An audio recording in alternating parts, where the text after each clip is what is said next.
Y'all ready to do this? Because we about to do this. Uh, that's right. That's right. That's right. Y'all could have been anywhere in the world, but you chose to be here with me. And I appreciate that. So without further ado, here I come. Here I is. It's your boy, Brian Redmond, and this is the Relationship Rehab and the United Guns of America, and we are about to do another breakdown. I just want to say thank you to everybody that has supported the channel, supported the movement. Peace to Soto Nation, my brother Tommy Sotomayor, and to my brother DJ Just J. Once again, it's on. We are about to do another breakdown, and this one is gonna be real interesting. I can promise you that. So, how y'all doing out there? I'm doing just fine. I hope everybody had a great Christmas. I did. I really enjoyed the show yesterday about the R. Kelly. We talked about Roberts for about, yes, I put an S on it. We talked about Roberts Kelly for about 2.5 hours, and it was definitely good. Definitely good. Good content. Good content. But I do want to say this, first and foremost, I want to give a shout out to the first person in the chat, which is none other than Brother Skohar. Yes, Brother Skohar. Give a nice round of applause to Brother Skohar. There we go. Also, on the United Guns of America side of the game, those faithful few that's over there, I want to give a shout out to G Friend. Hit the like button on your way in. If this is your first time watching, click the subscribe button. Click the subscribe button, which is right there on the right side of the screen. It's a little button that says subscribe, and it's a little bell next to it. Click that, so every time I go live, you will know.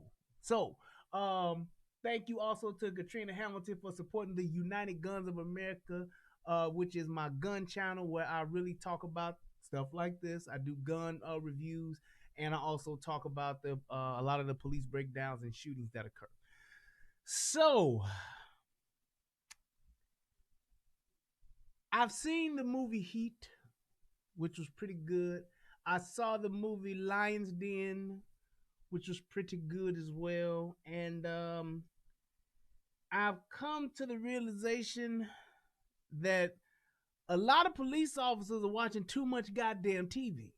First and foremost, they watch just like the niggas that's out here doing this shit. Point Break, yep. We watching too much TV. The movies is the movies. The flicker shows, the motion pictures, that's what that's for, and that's separate. That don't transpire into real life. And I don't understand how people are making these decisions like that in the moment, and these people are supposed to be trained professionals. And the problem with this particular shooting is this. It's such a fine line between right and wrong, because you are, I always tell you this, you have to take into account being in the moment. It's all about the totality of the circumstances that you're in, which will determine your decision making. And once you make a decision, then there is, even if you change your decision later on, you change your mind, there's still a course of events that will and must take place. And when you make that decision, you have to take into account to say, well, if I go wrong, what the fallout's gonna be. And I think that that was one of the things that was missed here, because you have two sides. You got the police side saying, yeah, we know what we was doing because we trained professionals and we shot because we were shot at. And then you have the other side where it's like, well, damn, you had innocent people around the area surrounding this entire shooting, and you also had a hostage situation. So what do you do? Well, I'm going to tell you. But first and foremost, I want to read this warning. Warning, warning, warning. The following video contains disturbing content that may not be appropriate for some viewers. You have been warned. Okay? You have been warned. Okay. There we go. Now, let's get into the other part of this here, because this is there is some graphic content that is going to be displayed here. Yes. And then we're going to move on into this next piece, which is one of my favorite parts of the show. It's where we get to hear from my boo thing, my side chick, my other girl, my main girl, my girlfriend, my wife, and everything else. But let's go ahead and let's do that part. Come on, baby. Tell us what we about to do and why we got the right to do it. And in the meantime, while you talking, y'all know what I'm gonna be doing.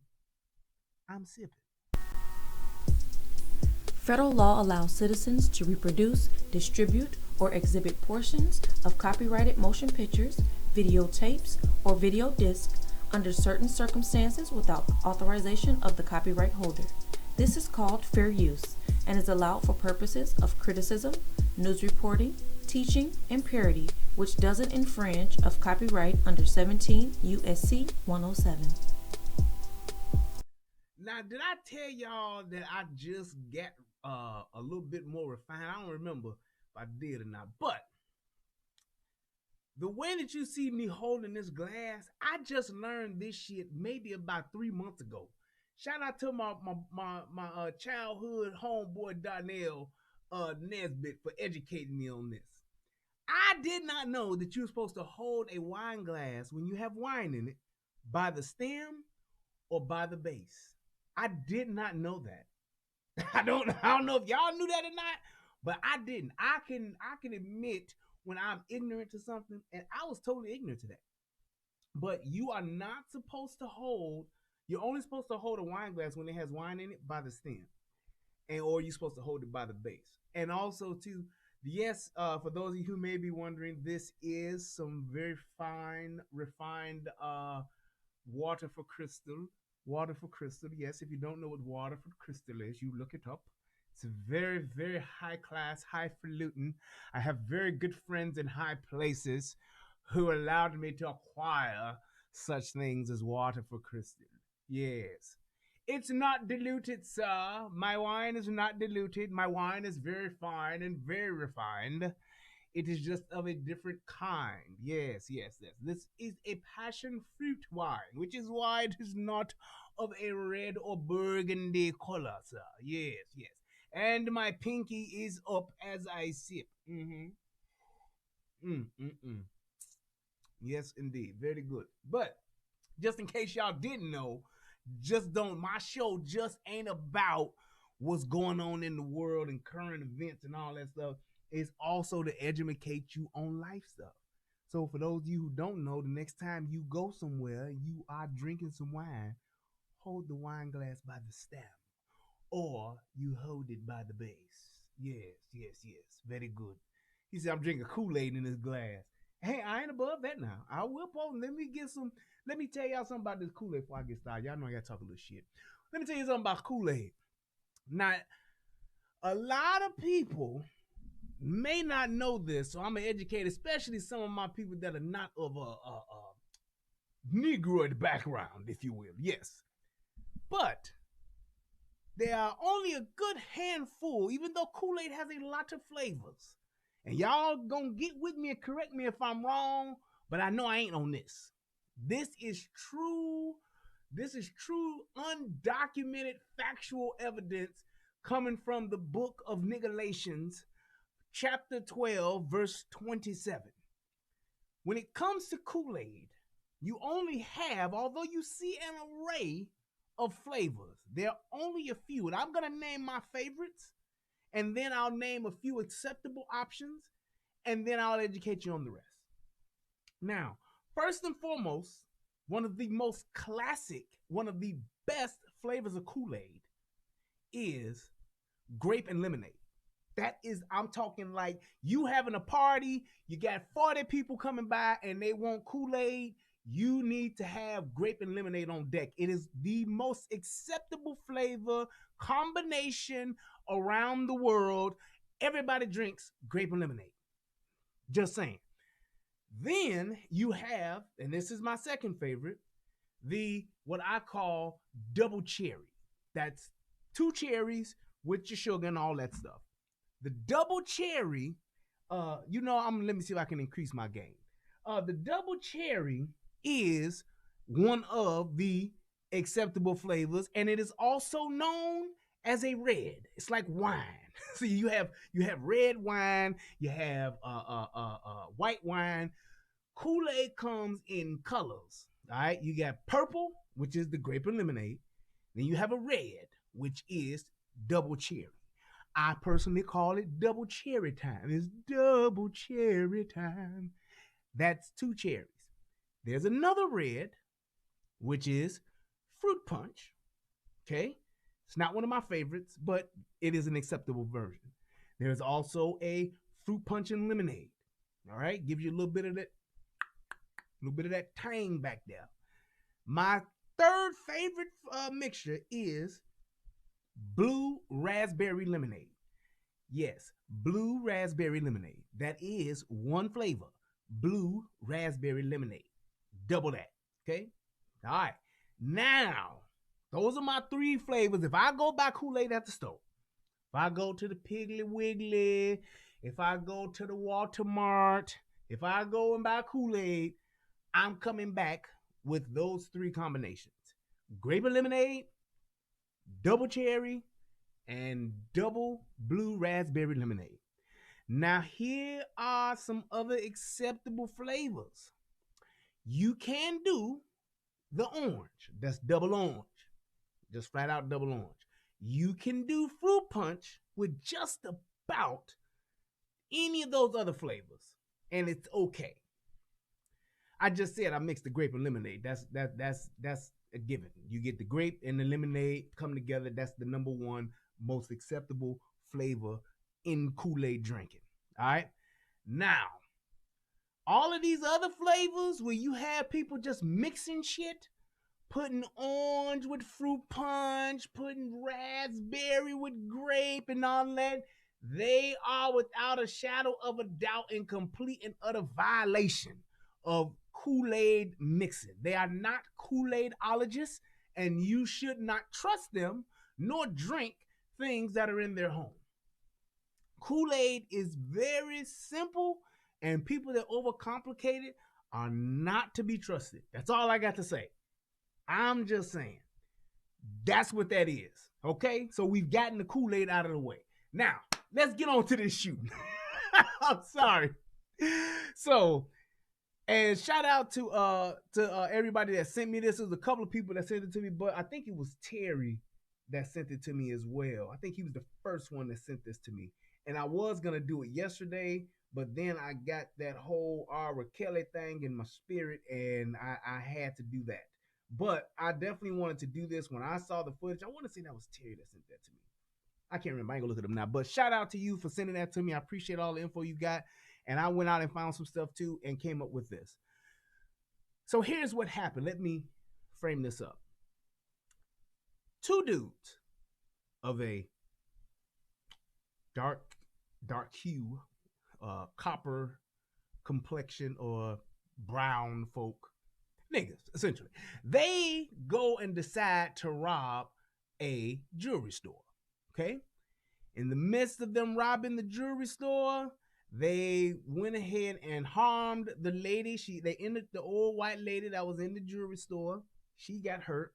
And then these 2 niggas went off on a tangent and ran and hijacked a UPS truck with the UPS driver in the vehicle. These guys now take the UPS truck with the hostage and they're riding. They're driving. These 2 dudes, these assholes are, let me pull them up because I got their picture somewhere. off in my software. These two niggas that were doing some fuck shit and caused a whole bunch of triggers. And these two niggas caused two people to die. And that's why people hate these niggers. That's why, oh, why. So these two niggas right here, this is, what's the dude name? Lamar Alexander and Ronnie Hill. Those are those two niggas there. These guys are 41 years old, grown-ass men, and they're cousins, all right? They're their first cousins, and they decide to go out and do this deed of robbing this jewelry store. They hurt this old white lady, take a man hostage, a UPS driver hostage, and they drive off. In the midst of that, these two right here, began shooting at the police during this high-speed chase. High-speed chase then runs into heavy traffic on the highway, and then on that highway, as that truck is stopped, there is a hail of gunfire exchanged, and not one, not two, not three, but 4 people are dead. These two niggas, innocent white guy, and of course the UPS driver who got killed as well. So let's go ahead and dive right in, and I want you guys to hear from this guy here, which is the guy who got killed. His name was Frank Ordonez. This is Frank Ordonez's stepfather, all right? And he's going to just give his account of what he's seen happen and how things are going for him and his family. This is murder. Say your sound is low. Maybe it's my cheap. How is my sound? Is my sound okay? Y'all let me know.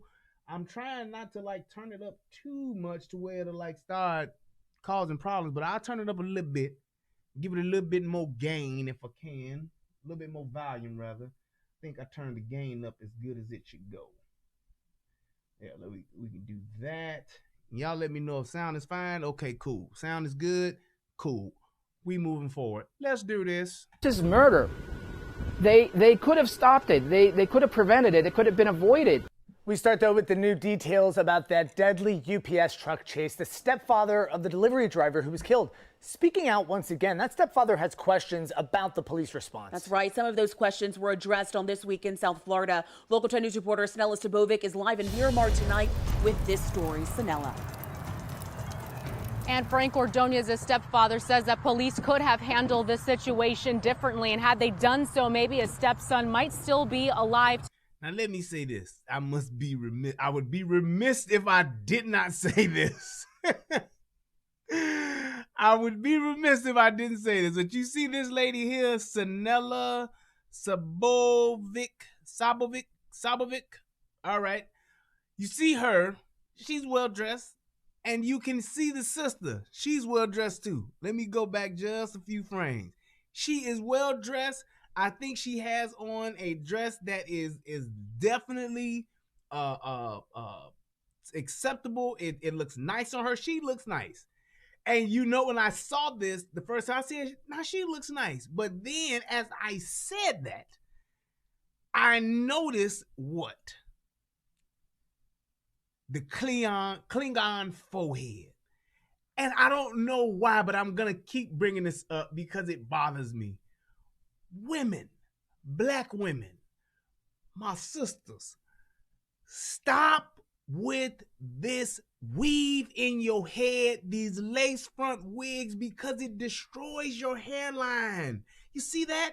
That's about maybe from my eyebrows to up here, that's about a good 2.5 inches. That's about a good 2.5 inches. That's just, I mean, just from here to here, it's about 2.5 inches. I wish I had a ruler or something in here or a tape, man. I'm going to measure it and just show you what the average hairline should be. Hers is about what? About 7.5, 7.5/8. She got just too much forehead. And the reason why is because all that hair is being snatched out from the lace fronts, from the glue, the tracks, the tight box braids, the B-box braids, the hot box braids, and all that other shit they put in their head. Stop it, please. Wear a fro. Wear natural.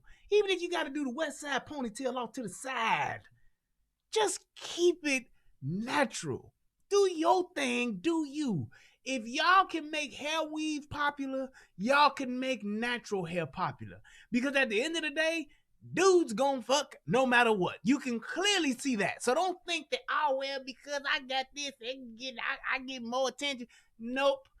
Dudes gonna see you and they gonna sleep with you no matter what. So stop with the convertible hairline. Keep the top down. You always have to have the top back. Keep the top down. Hashtag keep the top down. Close the convertibles.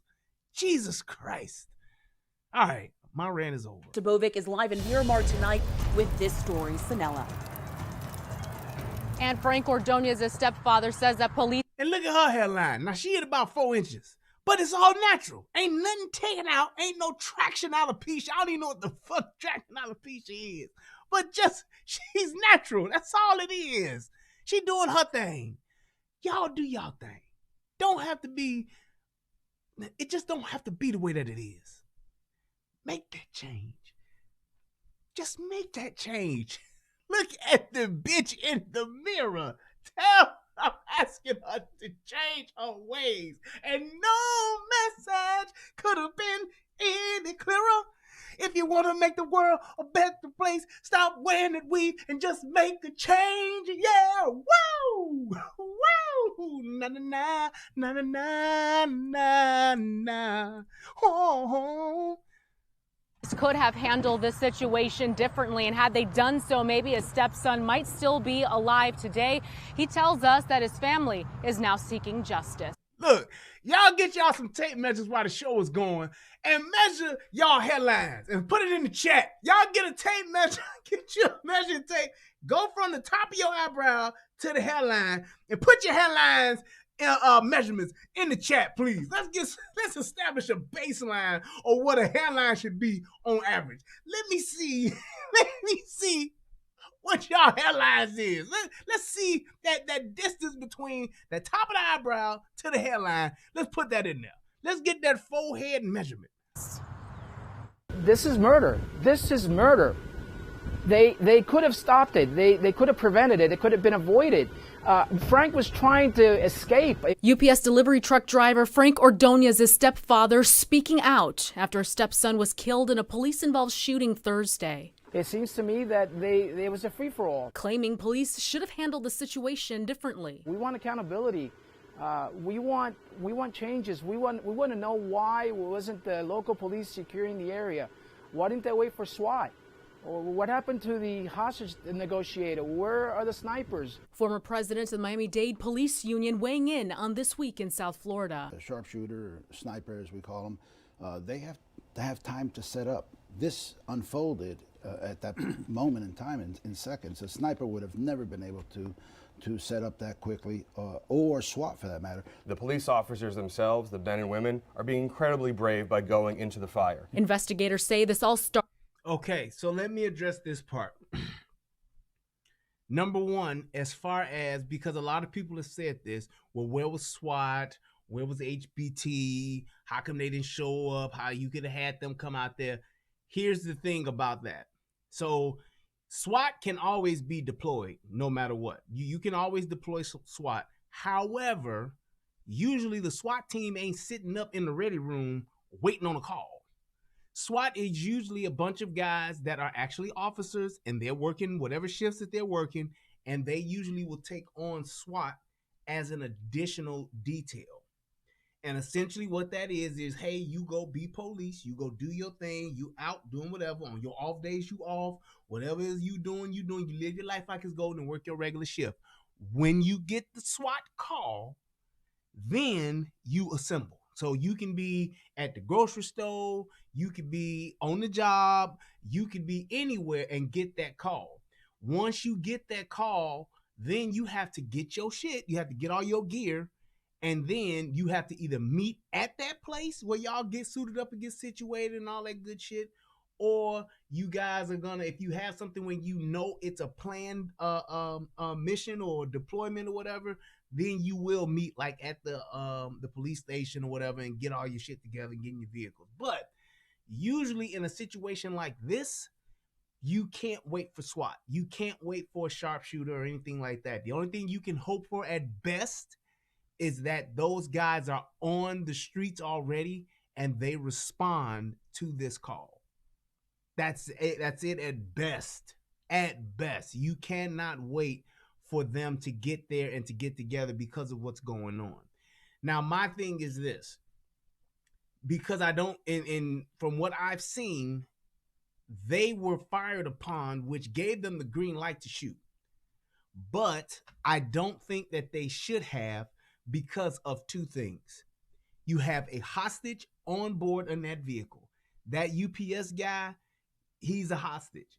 And then you are surrounded on the highway in rush hour traffic by innocent civilians. Now, do sometimes civilians get shot in shootouts? Absolutely. It's collateral damage. It just happens. But as a police officer, you're talking about 13 police officers, which equals to 13 guns shooting at this UPS truck. Because of these two niggas, I get that. But you have 13 guys shooting at this police car. At this truck. And those 13 police officers, that's a lot of bullets. You have to realize that. And here's the thing. How many bullets does it take to kill somebody? Whether it's the bad guy or an innocent, right? One. How many bullets are you responsible for as a person or police officer that leave your gun? You're responsible for each and every last one of them. So my thing is this. If I'm in that situation, because everybody was saying, police officers were saying, man, you weren't there, man. You don't know, man. You had to be in the fight to know what. I get it. If I'm in that situation, I'm not gonna be quick to shoot because of the totality of circumstances and the environment that I'm in. What's one of the rules of firearm safety? Be aware of your target and what is beyond it. And in this situation here, you have too many variables, too many innocents. What do? Here's what you do, because somebody's also going to be watching and see, what the fuck were we supposed to do, man? We were in the fucking war, man. It was a fucking war zone out there on the highway. Here's what you do. Just like when they have their certain states and certain police departments that will not pursue people that go on high. They don't pursue speeders. And pretty much what that means is, hey, I got a small town or I'm in the city or whatever, and I'm speeding. Police hit me with the lights. What I do? I go from 80 to 120. I'm flying. You know what the police will do? They won't chase. They will not pursue. They won't pursue, and here's why they won't pursue. Because what could happen from that pursuit, and what usually happens from that pursuit, is either somebody gets hurt, a fuck ton of property gets damaged, or somebody else gets killed, or the driver himself gets killed. Now, people say, well, it's not the police officer's fault. Yeah, you're right. But let's look at it like this. If I pull somebody over and I want to write somebody a fucking ticket, that's at best going to be a couple of $100, at worst a license suspension. Is it worth that person dying from them trying to get away from me? No, it's not. A life is not worth a fucking speeding ticket or a license suspension for speeding. Is it worth someone else dying because they're standing on the corner, they're watching it go by, they're sitting in their car at the stoplight obeying the traffic signal, and this dude tries to do a swerve in and out and winds up hitting that car, hurting or injuring that person? It's not worth it. Is it worth this guy driving, speeding in his 5.0 Mustang, and he hop a curb and run into a house and kill a kid that's playing his PlayStation, playing Call of Duty? It's not worth it. So when you look at what it is you're stopping somebody for, and what it is that could actually be the fallout from that, the whole totality of the circumstances, it's not worth to pursue, which is why a lot of police departments don't pursue speeders. They don't do high-speed chases. This instance right here, like I said before, when you talk about a decision that you make and the trickle-down effect of what happens subsequently after that, backing off this guy or this truck, once you saw it heading into traffic, was the point to where you make the decision to where you could change the outcome. What's the worst case scenario that can happen? These guys get away and you're looking for them. Here's the thing. They're already wanted for robbery. They were already wanted for another robbery. So this is what they do. So these guys here, they don't have shit to lose, which is why they did what they did. But that's hindsight as far as you knowing that. But here's the thing. You chasing them, you and your guys, y'all going after this guy. You see that he's on the highway and you see that there is you see that this is rush hour traffic or there's a traffic jam. Back off. Call it off. Let him go. Don't pursue. What probably could have happened? Those guys got in a traffic jam. They could have gotten out and it could have went two ways. They could have got out and ran. They could have got out and carjacked somebody else and drove off. Or they could have just gone away and you would have still been looking for them. However, if it does go left, because somebody's going to say that, well, what if they would have carjacked somebody else and killed that person? That's them, and you aren't provoking that situation. These two are the fucking bad guys, no matter what. They're the assholes, no matter what. The shit essentially falls on them. However, you don't want to be the gasoline that you pour onto the fire. You don't want to amplify the situation even more, which is what the police did. You let these bad guys be bad guys, and you got to get them when you can. But you don't add to that situation by just saying, well, we got to follow. We got to go get him. We got to go get him. And a lot of police officers get in that mentality. I don't want them to get away. I can't let them get away. I get it. I don't want them to get away either. But at what cost do I not want them to get away? Is it the cost of somebody having a fender bender? Is it the cost of somebody dying? Is it a cost of everybody dying? Is it a cost of some? Because this, I'm going to tell you right now, had that shootout resulted in a kid dying, whoo-wee. This was just and it's like the fact that this UPS driver died, he didn't have to die. Yes, the bad guys did it, but you kind of force the situation with 13 of your guys closing in on these fucking guys who don't have shit to lose. They already done put it on the line. Now what are they gonna do? They gonna bang out. Top of the world. Made it, ma. That's what they gonna do because they have nothing to lose. And then you talking about, so you say 13 guys, and let's just say you got 13 guys times average magazine is anywhere between 15 to 17 rounds.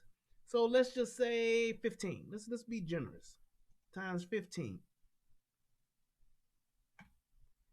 195 rounds. So you're talking about some 200-odd bullets potentially being fired in this shootout.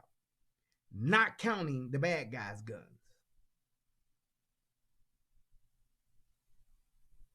That's another possible 30 shots. So you're talking about some well over 230 shots that can potentially be fired in this situation. Here's the question that you ask yourself as a police officer. Do I want to have 200 bullets fired right now on the highway with all of these cars in the middle of a fucking traffic jam? No. You don't. Can I really say it's logical, it's safe, it's the best possible circumstance? Because sometimes you're in a situation where you gotta shoot. But can I say that here? Could I back off, let the choppers go, and follow these guys as best we can? Say, hey, call all police cars, all units, back off. Let the choppers sort it out. If we can pick them back up off the highway, we will. Back off. I don't want a shootout here. That's what the sergeant, that's what the lieutenant, that's whoever's in charge, that's the call that should have been made. Well, Sarge, they're shooting at us. Back the fuck off. Yes, I know they're shooting at you, Jonesy. Back off, because I know where this can go. Because you didn't get shot at, what you want to do? You want to shoot this motherfucker now. And God forbid if somebody out there with an AR-15, you letting it ride. So you don't want that to go, because a bullet can ricochet and hit somebody. It can go through somebody and hit somebody. It can go through UPS vans. Man, them little walls on them vans are thin as shit. You got some FMJs going through there. FMJs are full metal jackets. That's basically a bullet that has a closed tip. It's all metal. You got some FMJs going through there. That's going to pierce right through. Some green tips going right through. Or whatever you got. But there's too many different variables to where people can die. I don't know right now. I don't know how it was just the driver and these two assholes, and the other innocent guy that got killed.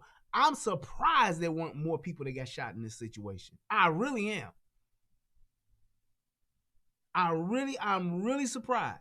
But let's keep going. Started after Lamar Alexander and Ronnie Jerome Hill robbed the Regent Jewelry Store in Coral Gables. 67-year-old Liliana Sardi, an employee working at the time, was injured during the robbery. From there, police say the crooks tried to make their getaway, carjacking and kidnapping Ordonez, leading police on a chase from Miami-Dade County into Broward, firing at officers. Police moving in once the UPS truck was at a stop. Shots rang out. The two suspects, along with Ordonez and Richard Cutshaw, a man sitting nearby in his car, were killed as bullets went flying. Now, as the investigation continues with a multitude of unanswered questions, a sad but tragic opportunity is an impetus to compel us to take a hard look at how we're going to handle these situations. Ordonez's family will be looking for one thing: justice. And that's all we're seeking, is justice. And a viewing for Frank Ordonez will be held tomorrow in Miami. He will be laid to rest on Tuesday. That's the latest heard of Miramar. Sinella Sabovic, Local 10 News. Wow. Wowzers. So it's a thing of saying, when you see that UPS truck being shot up, you also see Frank trying to get out. Now, if I'm a police officer, I've taken fire, I've taken some bullets, have gone my way. Am I really trying to shoot up a truck that has somebody in it? And here's my thing too. You can't say, well, they didn't know if Frank was on there, not if Frank was in on it. Exactly. If I see a FedEx truck going down the highway, I'm going to think probably that there's a FedEx employee on it. And is it a roundabout, outlandish way that he could possibly be involved? Yes, but I'm not going to risk his life or the lives of other people trying to say or trying to figure that out, or thinking the worst case scenario. Because if the police say, well, we thought he was in on it. Bullshit. So it's like you shooting up this truck because these guys are shooting at you, but what about the guy on the inside? That's just like when in that Orlando mass shooting. How they talked about the amount of people that were shot by the police because of the dude that was shooting inside, and they went in there to get that guy. They were shooting at innocent people. They were shooting and killing innocent people. Now, they put all that shit on the shooter, but that wasn't the case. In a situation like that, you have a dynamic situation where a guy is actually killing people in the moment. You have no choice in that situation, because you can't let the shooter have his way, because if he does, he's going to do the same thing that you're potentially going to do anyway, which is kill everybody. So in that situation, in my opinion, the police would be justified in going in, and if they shoot some innocents, they shoot some innocents because you're trying to stop the bad guy with the gun. Because the bad guy with the gun has the purpose of shooting everybody that's in this place. In this situation, the bank robbers are trying to get away. They are trying to elude and evade the police. Two different scenarios. However, you still have innocents that are getting harmed or getting killed in that situation. Just like the shooting that happened, this happened in California as well, where you had the mentally ill guy who was threatening to stab a lady, and the police were taking too long to shoot, and he wound up getting a hostage. They're trying to talk him down. He got a knife, and they're trying to talk him down. He then is moving along an apartment building. The lady comes out to see what the hell is going on, what the commotion is. He then grabs her, and then he begins stabbing her and forces the police to shoot him and her. They killed them both. So there are times where you can't fuck around and you just got to take the threat out. And then there are times where you have to understand the totality of circumstances where there are people who are potentially going to get hurt, but you have to jeopardize that and put them at risk because of the person who is intentionally there to hurt people. Then you have people that are literally just trying to get away. And that's what happened here. They were literally trying to get away. The guys were trying to go home. And no, you don't always get to go home, but that's what they were trying to do. That's exactly what they were trying to do. So let's check out this next one. New information from the FBI tonight. They say two men who robbed a jewelry store, hijacked a UPS van, and got into a deadly shootout with police were already wanted for two heists near Miami. Police towed away the bullet-riddled UPS van today. The suspects were killed, as was the UPS driver and a 70-year-old man in another car. As Manuel Bojorquez reports, there are questions tonight about the overwhelming use of force.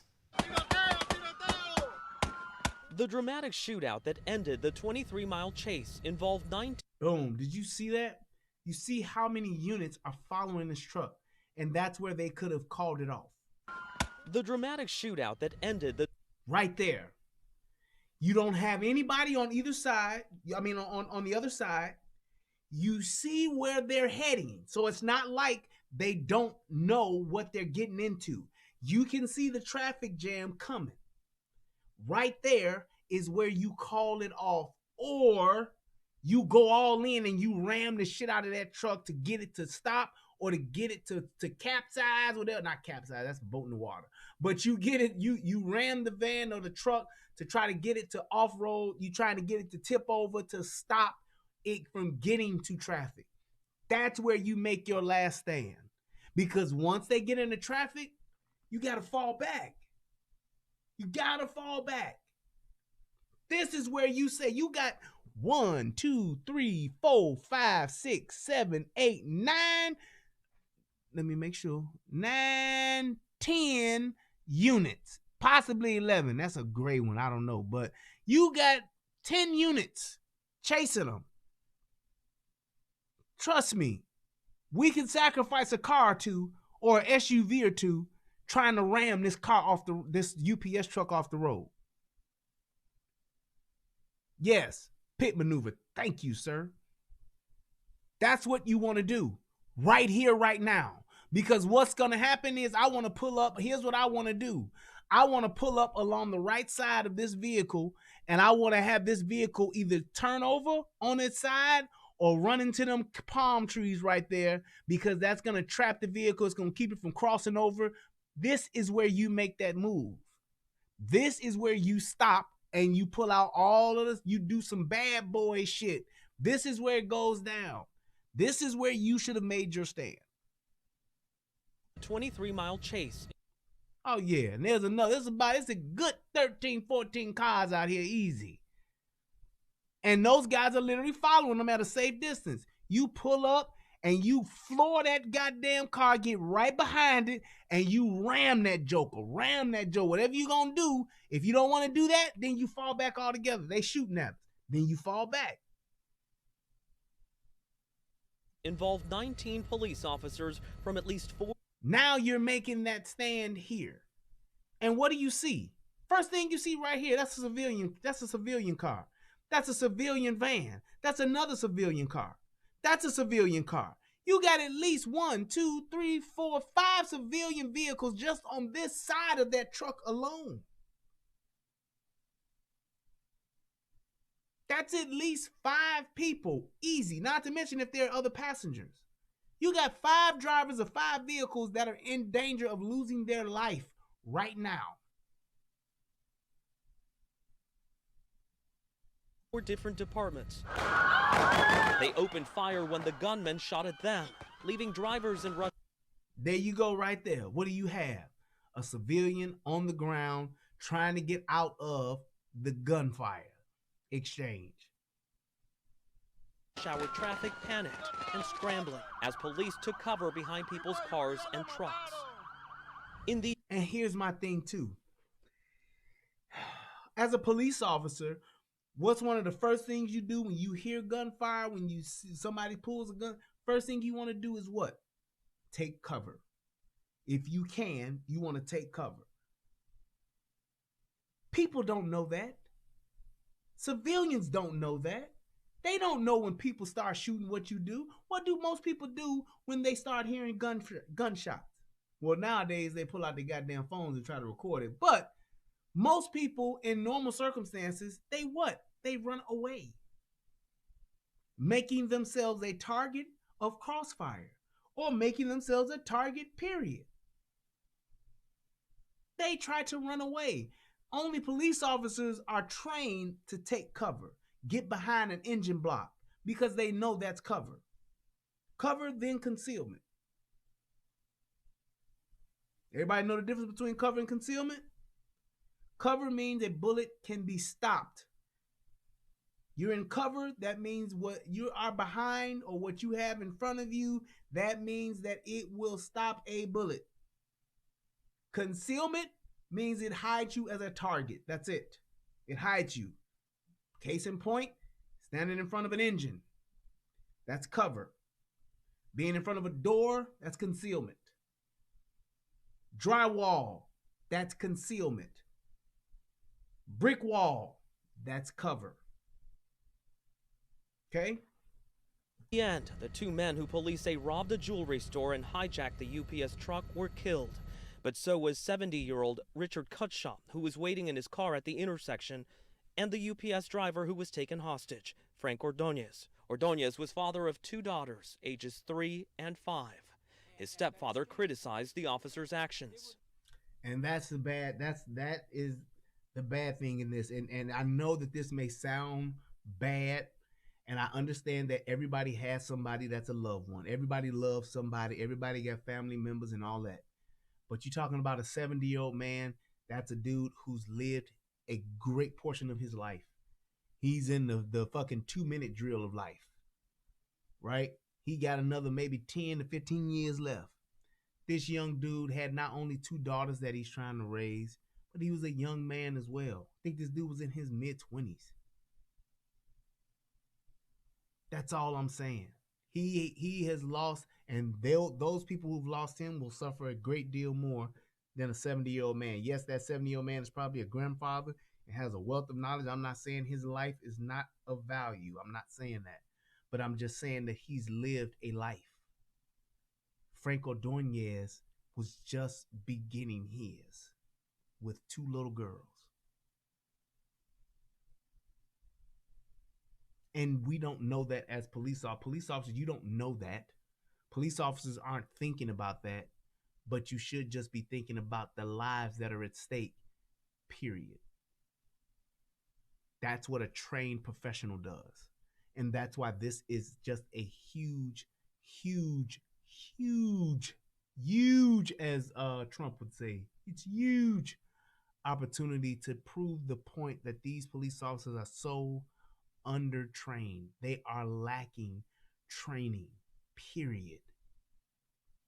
Those 13 police officers that were involved in this shooting, their intention was not to kill 4 people or for 4 people to die. That was not their intentions. Their intentions were to stop 2 bad guys that committed a fucking crime.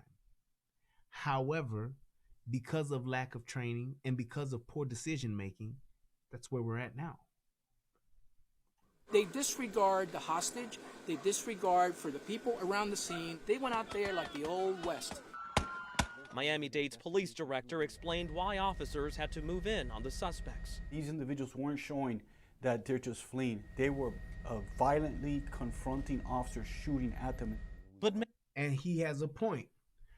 Yes, these 2 guys were like, fuck it, we going at them. Why? Because they were cornered. Their backs were against the wall, so they came out swinging. They had no other choice.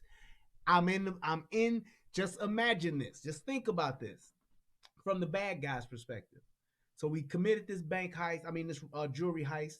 The police are on us. We didn't hijack this motherfucking truck, UPS truck, which was a bad fucking vehicle choice. We've hijacked this truck. We're driving. We're trying to get away. We've already shot at the police in transit. Now we've hit a traffic jam. I'm already wanted for a previous robbery already. Jail is inevitable. At the least, I'm going to go back to jail. Now, what do I have left to lose? I have nothing left to lose.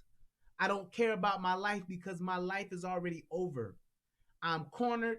It's 15 fucking police cars behind us, and they've now surrounded us in traffic. What other recourse do I have?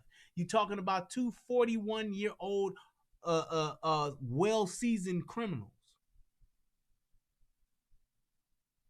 Well-seasoned criminals. They're gonna say, fuck it, let's bang out. And that's exactly what they did. I got a gun, you got a gun, let's go at these police officers and show these motherfuckers what time it is. Not to be fucking with Deuce. That's exactly what they did. And that's why you don't put them in a corner like that. That's why somebody should have been thinking about that piece to say, well, you know what? We don't want to corner these guys because they've already shot at us. That means they're willing to die they're willing to die in this situation right now by doing that. And if they're willing to die, that means other people could possibly die from their actions because they have no remorse. They have no cares about lives being lost at this point because they forfeited their own, essentially. Daquan said, I have a question. I just saw this. I have a question. What does it take? Why does it take so long for officers in a chase won't go ahead and pit or ram the UPS truck? Are they waiting for some type of clearance or jurisdiction territory-wise? Why, I got you. So, Daquan, it's like this. This is a situation where it's hard to navigate through this because it's in the moment and you don't know who's in charge.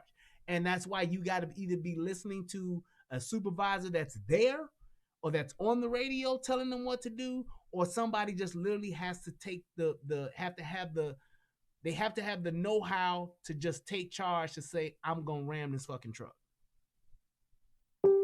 That's just like in that shooting that we saw where those guys were out driving and those police officers were shooting through their windows and shooting out the windows like they were in fucking Bad Boys, literally, like in a fucking Jerry Bruckheimer movie. And they were shooting at this guy and they were going back and forth and they shot some fucking 70-odd rounds at this guy.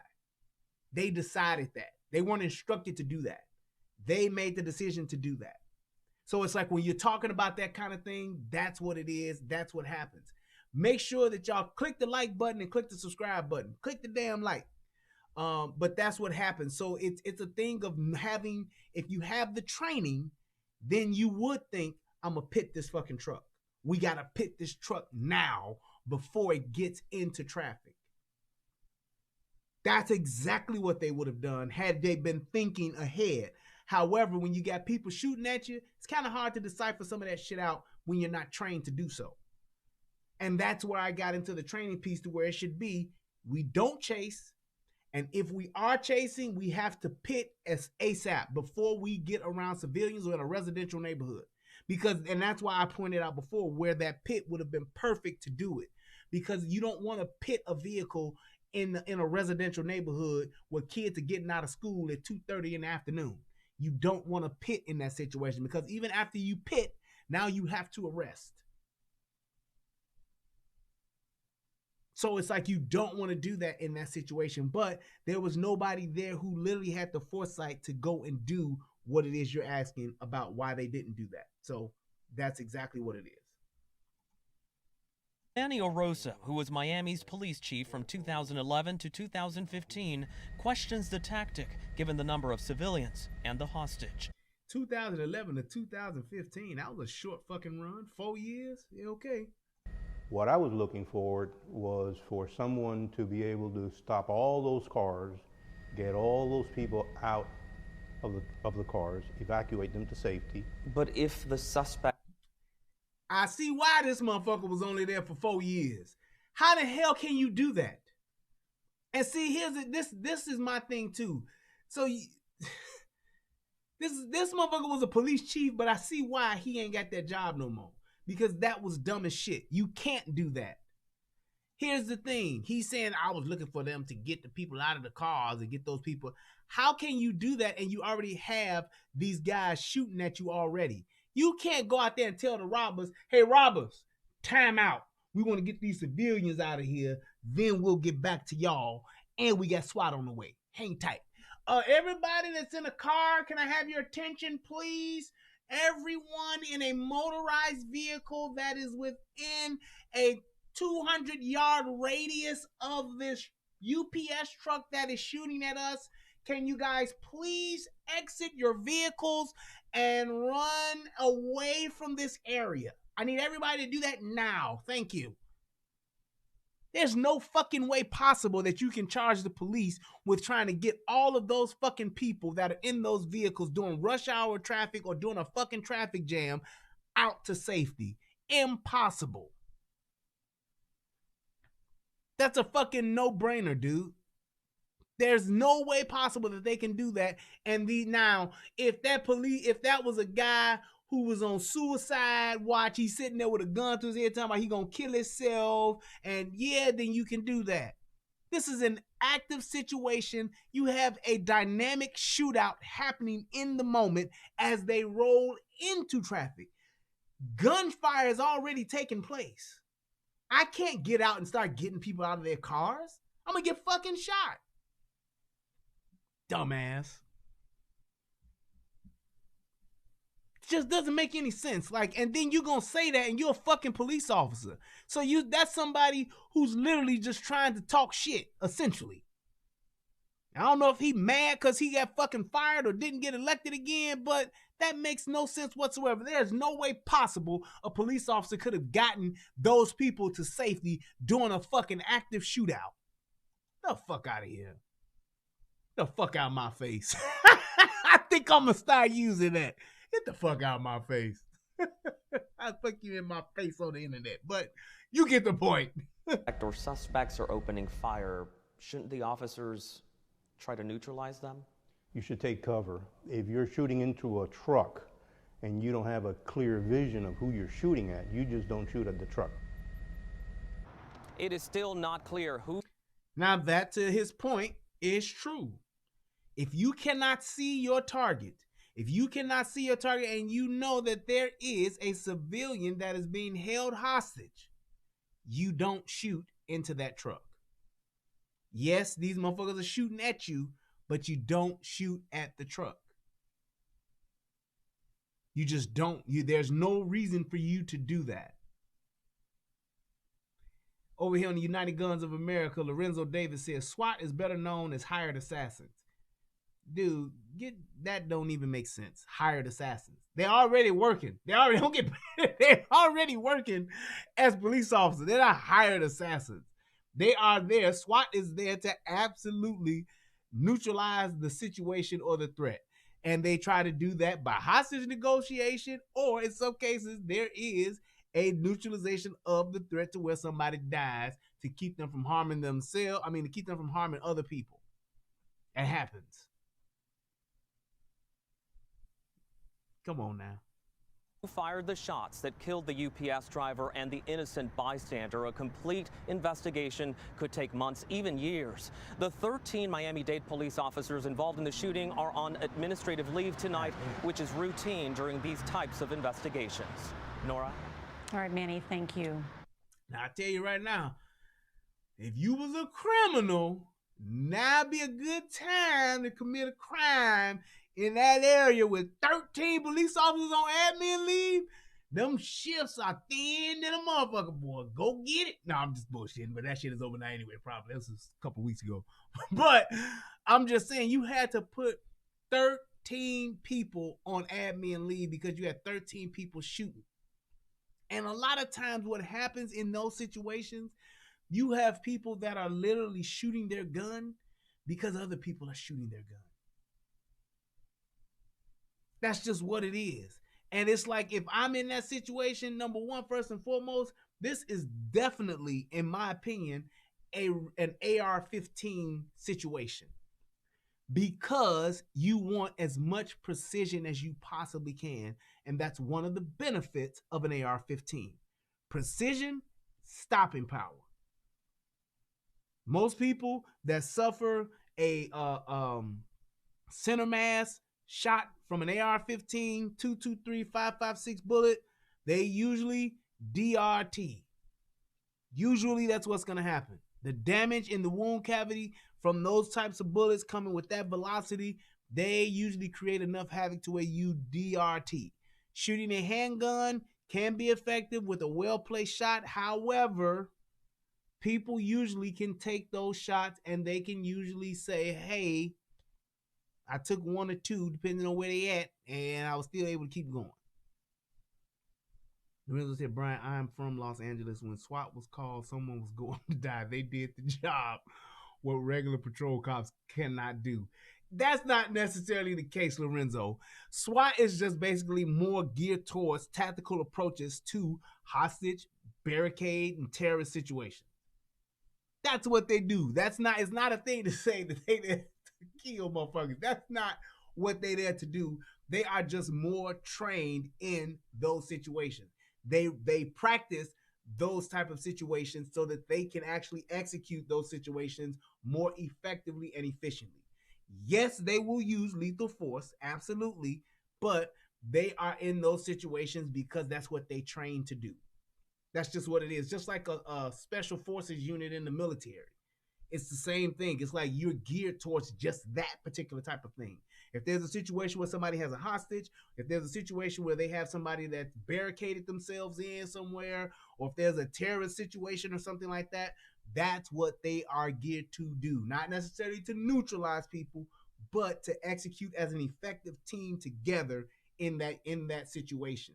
Because it's easier when you have 8 guys that you already practice with, 2 or 3 times a month, and you do the shit for 5 or 6 years, and these guys that you know, you trust, you have camaraderie with, and you guys are all on the same page. You have protocols that you follow, which is why it's a specialized team. It's a tactical unit to have an approach to these type of situations. That's what it's for.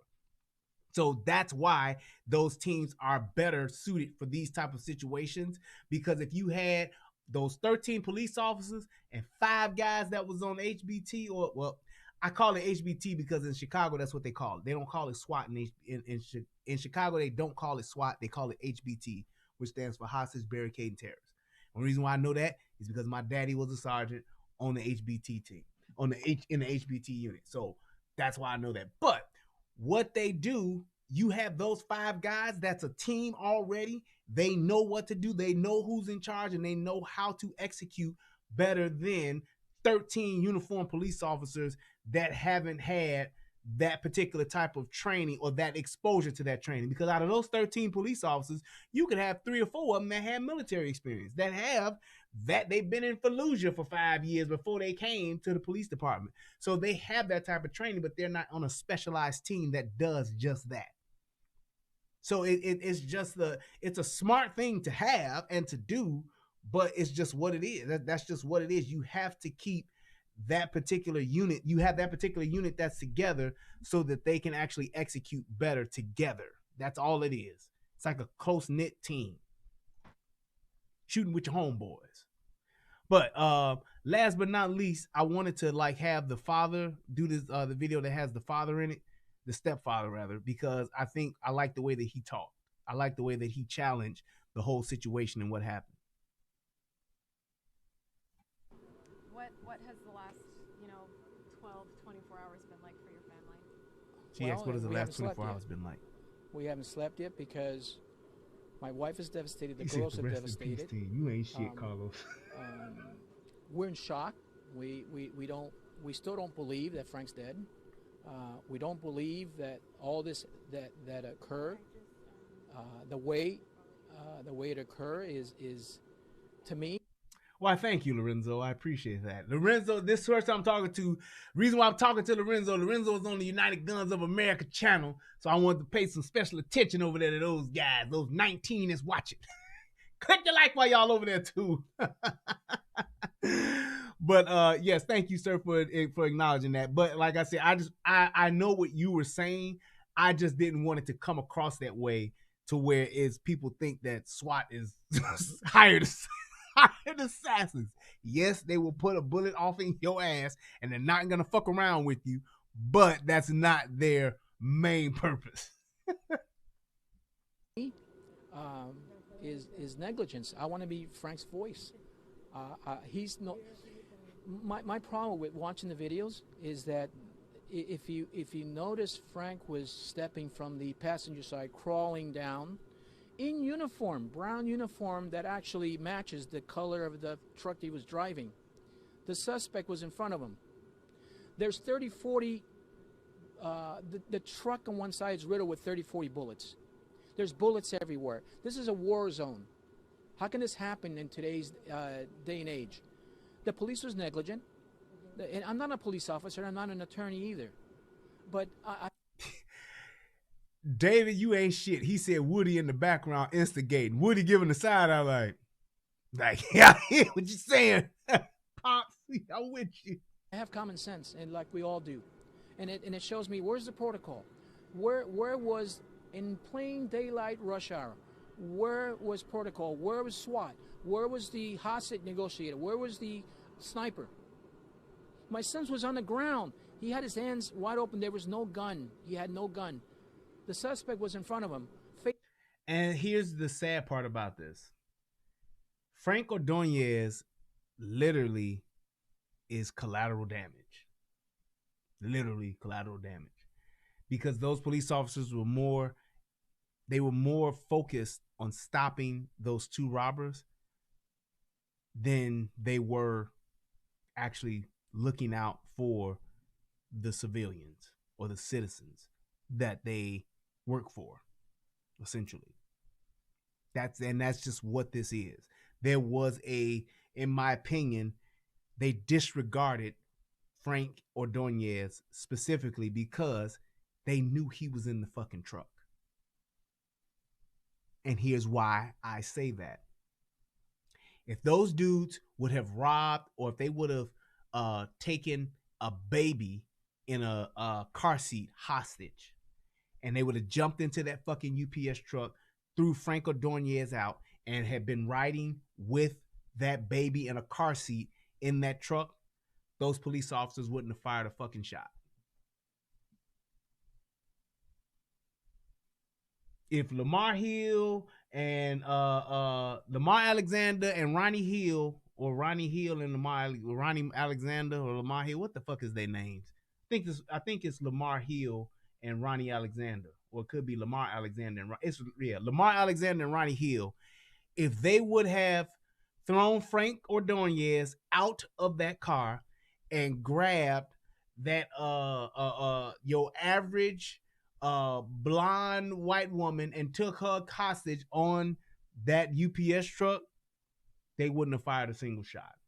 She would have been screaming and crying from the UPS truck, and they'd have had her hanging and her blonde hair blowing out. They wouldn't have fired on their UPS truck. If they would have picked up a black woman named Laquita off the corner of a liquor store and had her in there, they wouldn't have even followed the truck because her inner Terminator would have kicked in and she'd have killed both of them niggas. They would have been dead. She either fought the fuck out of them niggas and they'd have got killed. She would have beat their ass and that would have been it.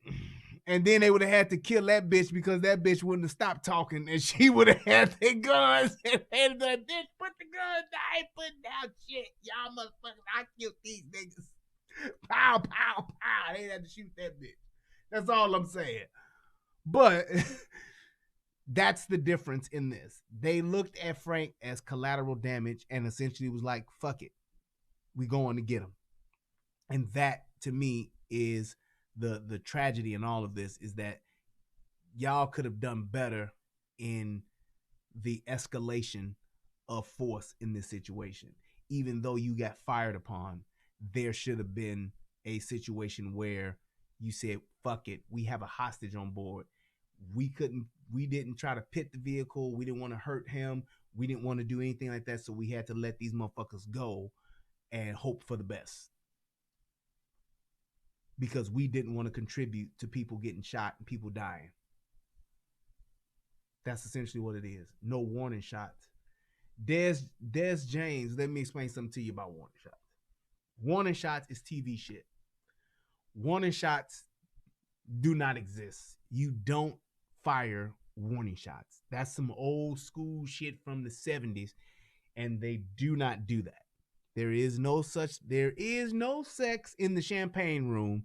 There is no such thing as a warning shot. You just don't do it because warning shots do what?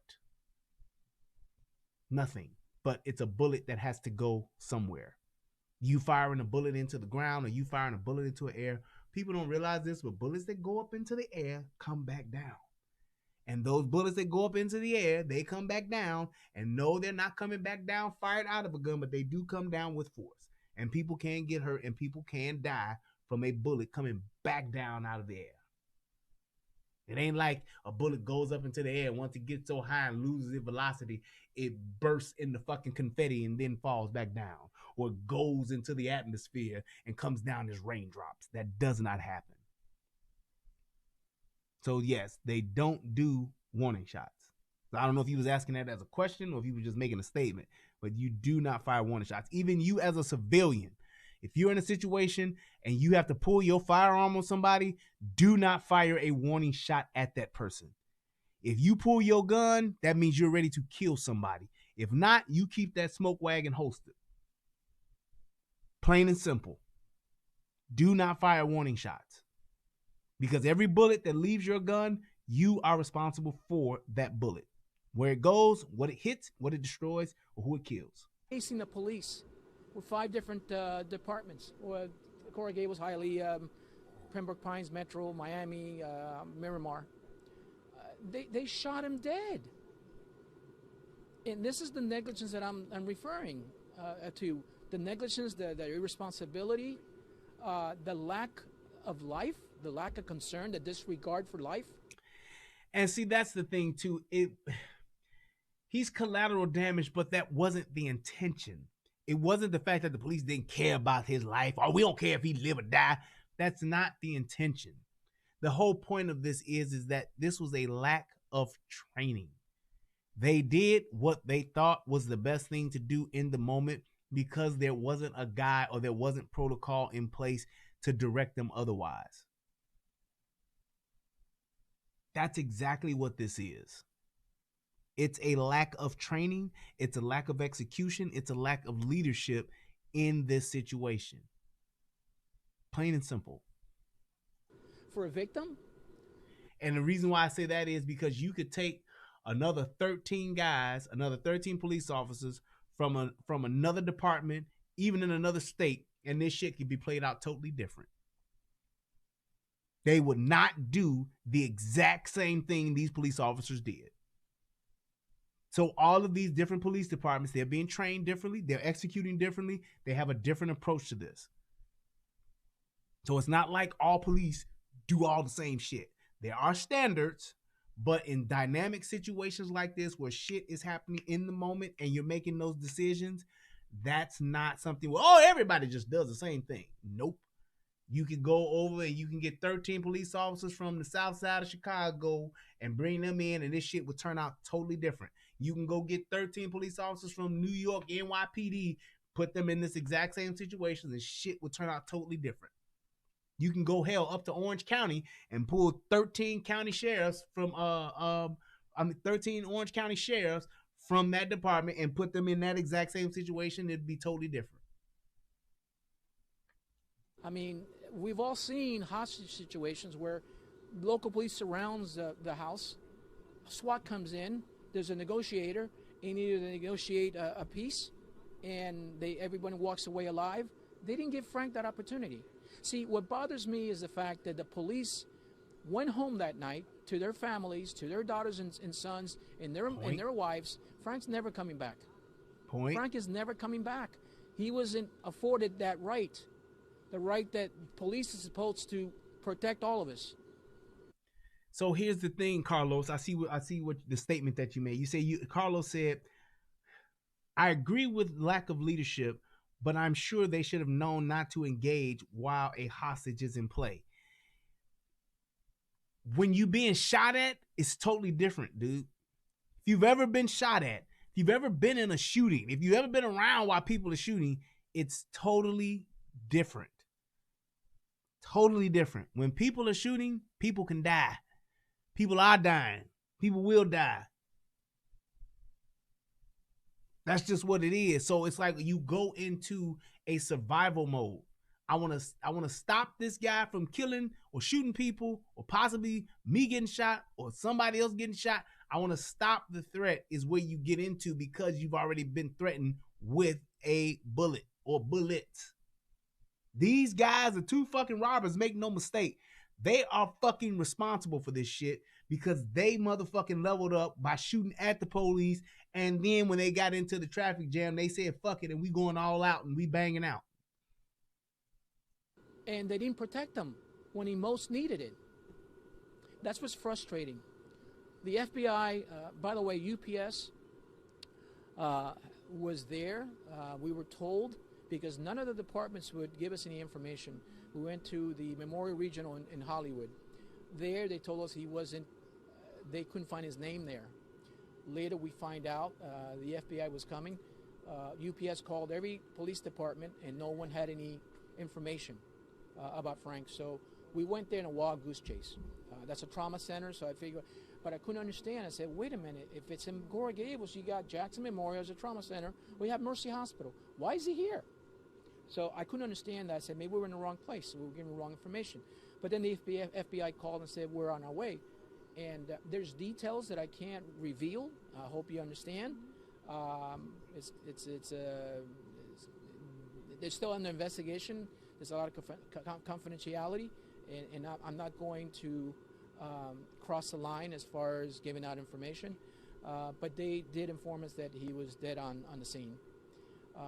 And then he's at the Broadway Coroner's office, and once the body's released, then we can release him to the funeral home of our choosing. But I want to stress Frank. Frank was 27 years old. He has a 3- and 5-year-old daughter. That thank you, QT. I appreciate not coming that. Back. I want to be. To me, this is not publicity. I'm trying to get a message, and the message is that. Nah, that's not all the way true. It is some publicity. You want to be on the news and you want to do these type of interviews because you want to get eyes on this. You don't want this to just be something that's just handled by the department and that's it. You want eyes on this. You want people looking at this. You want me doing reviews and breakdowns on this because it helps give your entire case traction. Because there is going to be a civil suit filed. There will be some form of a payout from the city, from the police department. They will pay something out for this situation. So you definitely want this to have attention and to get publicity. That's not true. I don't want to call it bullshit, but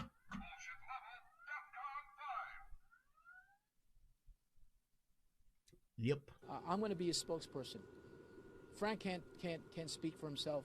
I will, and I'll make sure that everyone knows that this was police negligence. And I'm going to use a strong word, and I hope you don't mind, but it's on my mind all night, and I'm going to use that word: murder. They murder him, and I hope you can understand that and how I feel, because it could have been prevented. It could have been other measures, other procedures should have been handled, as I mentioned earlier. There hasn't. He said that's why he pissed you off. That's what pissed you off, because I bet you they planted the guy's bullets in them to cover up the cops shot him. Make no mistake, and that's the thing about the ballistics and the what do you call it? The medical examiner, the forensics from this. It's gonna show, because even planting bullets or whatever, even if those two assholes shot him or the police shot, it's gonna show that where those bullet entry wounds came in at. There's no way to say, oh well, he was just shot by the black guys. Nope. That's absolutely that, and that's why I said there's gonna be some level of some form of a payout. The medical examiner is gonna prove that, and even if they have an additional one done, a private one done, it's gonna show the bullets that he took, and I can show you that, but the bullets that he took, you can see clearly that he was shot by the police. You can see, and I got the footage of the actual shooting. Why not show it? But you can see clearly he was shot by the police. There's not, they don't have to plant a goddamn thing and say it was the Warriors did it. They don't have to do none of that shit. You can clearly see that this dude was shot by the police, because these guys were inside and the police was outside, and you can see it happening. They actually got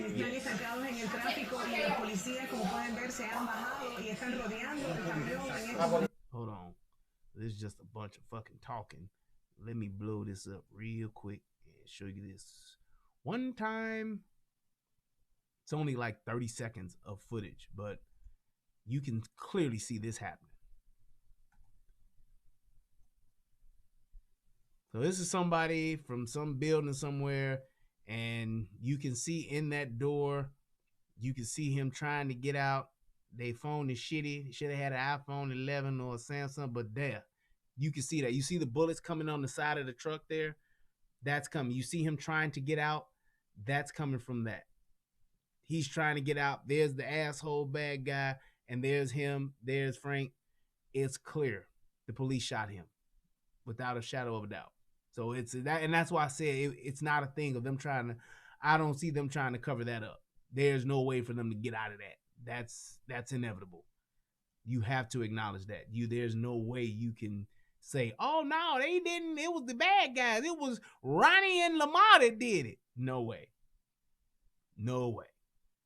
You see clearly that the bad guy is shooting, trying to get out, and you can see Frank trying to get out, because those bullets are not just coming from one side. That's coming from both sides. So you have police officers literally surrounding that vehicle. They are on both sides. The police cars on that side and the police on this side, they're both shooting at this one truck in rush hour traffic. Which is why I said, you don't make that stand right here. You back off and you let those guys go. Hopefully they don't kill Frank and he can get away, and you let them go and you live to fight another day, and you hope that the choppers follow him and they catch his ass that way. They catch them bad guys that way. But yeah, there's no shadow of a doubt that the police didn't shoot this dude. Been an official statement saying that it was a bullet from police that killed Frank, but you seem pretty sure. Can you tell me about that? Look at the videos. Everybody needs to look at the videos. Right. And obviously, the suspect, Frank, is lying down behind the suspect. The suspect is shooting at the police, and the bullets, if you look at the 30, 40 bullets that riddled throughout the truck, you can tell it was incoming. Yes. The suspect was pointing to the police was shooting back. So how can the video doesn't lie? Don't believe me. You don't have to believe me. Look at the video, plural, videos. And it's clearly stated. I'm telling y'all, look, I know I'm an asshole, But that fucking Woody standing there, that shit is like, it's weird as shit. It's like he's standing there, he got this look on his face, like he like, yep. Hey, I don't know what the hell that Arab shit is, but we can get that out of here.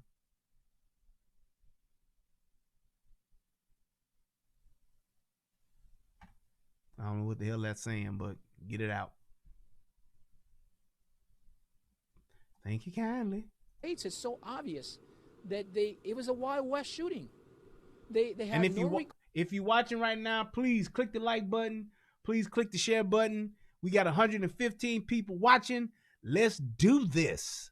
regard for rush hour for the people. Someone died, by the way, inside of a car. You aware of that? Someone died within that shooting.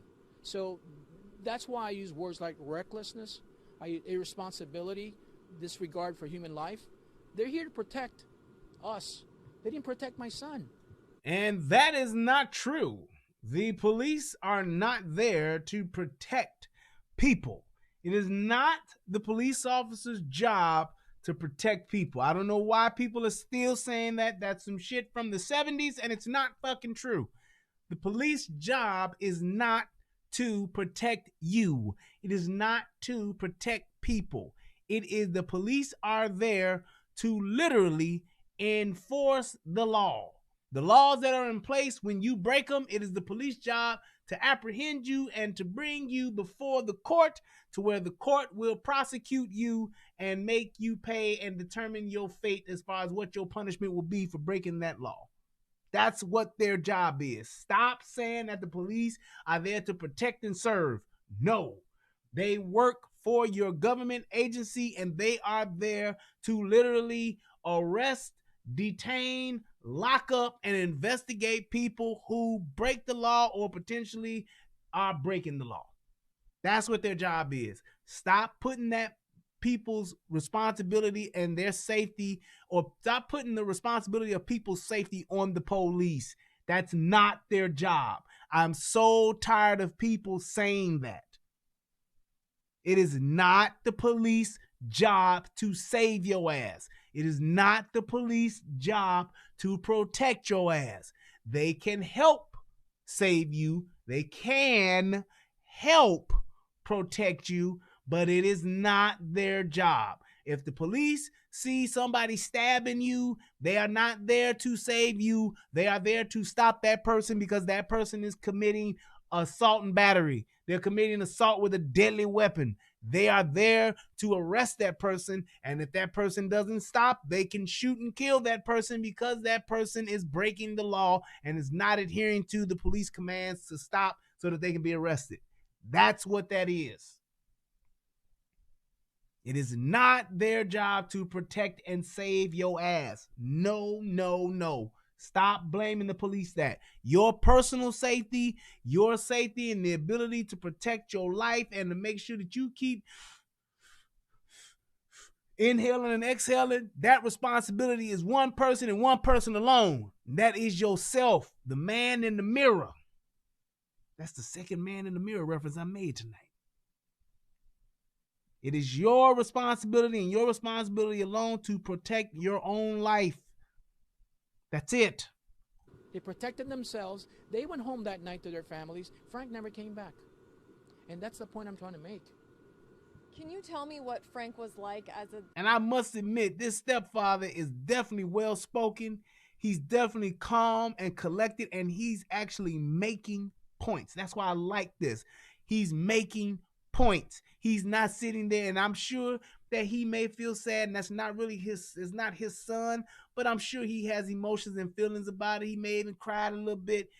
I'm sure, of course, holding on and protecting and tending to his wife, but he has the testicular fortitude, as Farrakhan says, and he has the just overall logic and just common sense to come before the news media and plead his stepson's case. And I love that. This is a page that all people, especially us black folks, need to take out of this dude's book. You don't have to always get on TV and always get on and act ignorant and yell and say ignorant shit and a bunch of hot key phrases and cry. That's not what you have to do. That is not the way. You don't have to always talk about how he was going to school and he give you the shirt off his back. Sometimes you just need to go out and be clear and concise, answer the questions that are being asked, and keep in mind that, yes, you are speaking on behalf of your passed away or your injured loved one, but that is the point. You want to speak and be the voice for them, not going through the emotional roller coaster of somebody being hurt or being killed. It's not always the proper time for that. There's a time and a place for that. And when you on TV, when you're speaking to the news media, you definitely want to make sure that you get your point across instead of a bunch of crying and wailing and no, oh no, he did nothing to do. Why? And you see, he's dressed appropriately. This gentleman here does not have on a hair bonnet. He does not have on a do-rag with Murray's grease stained in it, even though he has a receding hairline, which I believe his hairline is probably about 9 inches. It looks like he may have some traction alopecia going, but he's yet and still out there conducting himself, dressed fairly decent as a father should be, and he's out there speaking calm, cool, and collected. Not collective, as some ignorant niggas say. Calm, cool, and collective. He's calm, he's cool, and he's collected. That means he has himself together. He has his emotions in check. So he's able to speak and get his point across. Because everybody ain't crying over this dude. Some people like myself, we just want to know what happened. We want to hear from you. We want to hear your story, and you don't have to do that with a bunch of tears and wailing. He's your stepson, correct? As a stepson, as a father, can you tell me a little about him? He's a great dad. Frank was 27 years old, but he was a kid at heart. Frank was a homebody. Frank lived for his daughters. He not only took care of them, he was separated, obviously. He lived here with us. We welcomed him with open arms. But very noble young man. And I'm not just... And I also want to point out too, and I love this, it ain't a bunch of women and kids, ghetto as fuck, standing behind this dude. It ain't a bunch of community activists standing behind this dude. You don't see Jesse out here. You don't see Al Sharpton out here. You don't see all these niggas that's just trying to get some shine standing out here behind this dude. This dude is out here by himself on his own 2 feet. Now, we have seen some of the other ladies going in and out. She outside has the need to text, I guess, and just want to get a little cameo. I don't know. But the person who is clearly the head of the house, who's clearly in charge here, is the father. And I love that. Black folks, take a page out of this nigga's book. Be out front. Be the one speaking. Be the one actually talking and making great speaking points when you have that light on you, when you have the opportunity and the media outlet is at your fingertips. Use it to your advantage. Saying that because he's dead, that's the way he lived. Caring for everybody. You see his decorations? You see, he's not talking to, and you notice too, this is one of the things that women do, especially black hoes when they on TV, all they do is get on there and talk about themselves. I'm so broken. I'm so hurt. I miss him already. Life ain't gonna be the same. I don't know how I'm gonna carry on. He was my backbone. He was my everything. I don't know what I'm gonna do. He ain't said one thing about himself. He's talking about his stepson. He's talking about the type of father he was, the type of person that he was. He's made it all about Frank. Yes, QT, he's very articulate. He ain't out there talking about himself, trying to get sympathy, crying and with a fucking bonnet on, with another bitch or two gathered around rubbing on the back. It's gonna be okay, girl. I don't know how I'm gonna make it, girl. This is just terrible. With a bunch of fucking little kids running around yelling and crying, or you got one on your hip who crying or just laying there. This is his daughter. Where his daughter's at? Nowhere to be found. They're in the house and they cooling out. Because those little girls don't know what's going on. And he could have had them out there, but what did he do? I'm not making it about them, and I'm not using them as pawns. I'll speak about them, but I'm not going to have them out there looking like they ain't got nobody to help them. I'm here, goddammit. I love it. My wife saw it at Walmart, and the box was too big for the trunk of her car, and Frank went and got it for us as a surprise last Saturday. So, and plus the decorations with his mother and inside the house. Christmas to him with the girls and the family was everything, just like my wife. And now there's no more. Yeah, her young ass out here, she just trying to get some fucking shine.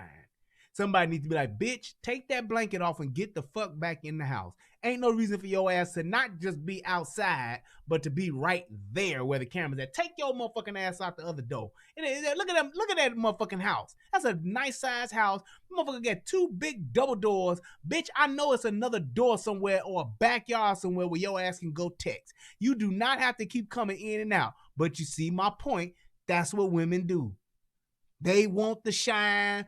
They want the attention. They want it to be about them. Take your motherfucking ass in the house or take your ass in the backyard and text or get you some fresh air if that's what you need. You do not need to be out here while your stepfather, or if that's your father, speaking about Frank. Period. Stay in your lane. Christmas. Frank is the type of dad that would go out of his way for his daughters, feed them, bathe them. It looked like Woody sitting there like, like I was just thinking that shit. That's how Woody look. Give him everything at his disposal financially. And he was a homebody. Frank wasn't a drinker. He wasn't a smoker. Frank was a homebody. He worked hard at UPS. He worked on the preload. And by the way, I know the terminology and I know the history because I spent 23 years. I'm a retired UPSer. So I know the insights. And again, the HR and the center manager were very gracious. And look, he's even pubbing where he used to work. He's even putting them on the other side of this. He's even putting UPS on the other side of this. He don't owe UPS shit. He could say it was UPS that got him shot. He putting UPS on the other side of this. But from the point that your starting point, he started in the preload. He was loading trucks in the morning. He became a cover driver, 5 years seniority, and he was up come January. He was going to have a route, meaning a consistent route instead of having a coverage. He was a cover driver, meaning that a swing driver, you cover routes when someone's on vacation, someone's sick. Yeah, fill in. Yeah, but noble young man, very humble, very mature, very responsible for his daughters. And now, what do? I mean, we have to help out the mother. Obviously, we will. But this was unnecessary. This is avoidable. And I keep pointing to these key words that I'm using because they hit home. And I want to be the spokesperson. I want to make sure that everybody understands what Frank was all about. I want everybody to understand that this should have never happened. Police acted wrongly. Negligent. They were negligent. That's the word you want to use, not wrongly. Is wrongly a word? I don't know. Somebody look that shit up. Is wrongly a word? Let me know. I don't think I've used that word before. Wrongly. WRONGLY. Again, negligence is the word. I guess my last question, seeing now people, are rallying around your family, they want to reach out to you guys. For example, this funeral home, I know I just told you, but, wants to donate funeral services. What is that? I know it's still probably early to process, but what is that like, seeing all of these people reaching out? I'm not a negotiator. Any of the negotiators, the mother. I'm not surprised. Wrongly is a word. Wrongly accused. You're right. Thank you. That's the wine. The human kindness. Even my wife's boss texted me earlier. They're putting together some kind of foundation. Publix is. God damn, Jazzy, calm down. She like, do you read, nigga? Yes, I fucking read. I just didn't know. I had a moment. Shit, get off my ass. Do you read? Put together a foundation to help out with the cost. We're leaving a 3 and 5-year-old. He's leaving behind. Frank's not coming back. But the the response from all of you. Y'all ain't shit. Response from friends Not and family, everybody. and what I'm hearing in the news. Not everybody using this shit in the sentence. These officers murdered these beings, acted wrongly. Yes, you're right. You assholes are wrongly accusing me of not being able to use the English language properly. You motherfuckers. Is that right? I had a blonde moment. Jesus Christ. Is nothing but positive. They're with us. They understand. They all saw the video. It's obvious. The evidence is there. Don't believe me. You don't have to believe me, but believe the evidence. Believe the videos. And there were plenty angles. So, look at this bitch. She coming out again. So look, that bitch is actually going out and around and coming in the house and coming back out. Girl, if you don't get your big body motherfucking ass out of here. That bitch think she went in and out and came around at least 4 times. I mean, we're leaving a 3 and 5-year-old. He's leaving behind. Frank's not coming back. But the response from He said all of Brian you, wrongly correct. the response from friends and family, and what I'm hearing in the news is nothing but positive. They're with us. They understand. They all saw the right. That bitch keep coming out for her Uber Eats that she got. This bitch got her Uber Eats, and she keeps circling the fucking news press conference so she can get her goddamn meal. That's what she wait. She waiting on her Chipotle or her she waiting on her Pizza Hut or something. Bitch circling around like a goddamn vulture trying to eat. video. It's obvious. The evidence is there. Don't believe me. You don't have to believe me, but believe the evidence. Believe the videos. And there were plenty angles. Look at this bitch. Big bitch. I'm so if you grateful don't get for all. yo burrito, I'm waiting on some fuzzy taco. I'm waiting on some taco bueno, whatever the fuck. Get your ass in the house. They probably in there cooking anyway. It's tamales and everything else in there. Don't call me a racist. All of you to come out here. I'm so grateful for the public. Society, once again, says... Right, it's gorditas and everything in that house. What has the last, It's all kind of shit in that house. Gorditas, guacamole, smell like cumin and chili powder. It's everything up in there. They got that corn and mayo shit that everybody be liking to eat.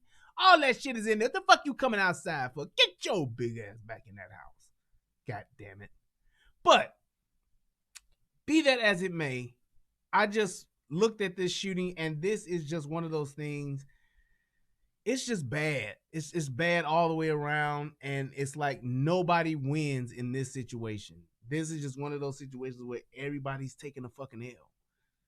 Everybody's taking the L. It's